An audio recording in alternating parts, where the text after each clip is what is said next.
এরপর যেটি বলবো সেটি হচ্ছে গরু বা উট 1 হতে 7 জন ব্যক্তির নামে কোরবানি দেওয়া যেতে পারে, তার বেশি জায়েজ নয়। গর্ভবতী পশুর কোরবানি জায়েজ, তবে জানা অবস্থায় না দেওয়া উত্তম।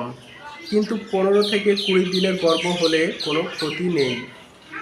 সাহেবে নেশাবের জন্য প্রতি বৎসর নিজ নামে কোরবানি করা ওয়াজিব, তার নামে আকিকা হোক অথবা না হোক। বাঝা পশুর কোরবানি জায়েজ, হিজড়া পশুর না জায়েজ। 6 জন ব্যক্তি একত্রিত হয়ে কোনো গরু মহিষ উট ক্রয় করে 6 জন একত্রিত হয়ে 6 ভাগ নিজেরা এবং যদি সপ্তম ভাগ হুজুর সাল্লাল্লাহু আলাইহি ওয়াসাল্লামের নামে কোরবানি করে তবে ইহা জায়েজ। কোরবানির চাঁদ উদিত হওয়ার পর হতে কোরবানি করা পর্যন্ত চুল নখ না কাটা মুস্তাহাব, অর্থাৎ কোরবানি করার পরে কাটা যেতে পারে।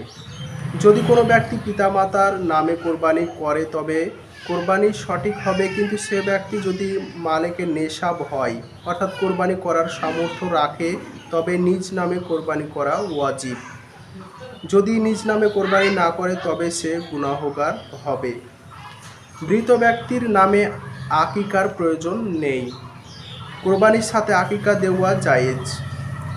বিবাহিতা মহিলার নামে কোরবানি দিলে তা পরিচিতির জন্য পিতা বা স্বামীর নাম নিতে পারে। যে পশুতে কোরবানি ও আকিকা দেওয়া হয় সে পশু জবহ করার সময় 2টি দোয়া পড়বে। দ্বীনি মাদ্রাসায় কোরবানির চামড়া বা বিক্রয়ের টাকা সাহায্য হিসাবে দেওয়া জায়েজ। কোরবানির গোশত বা চামড়া জবেহকারীকে মজুরি হিসাবে দেওয়া না জায়েজ।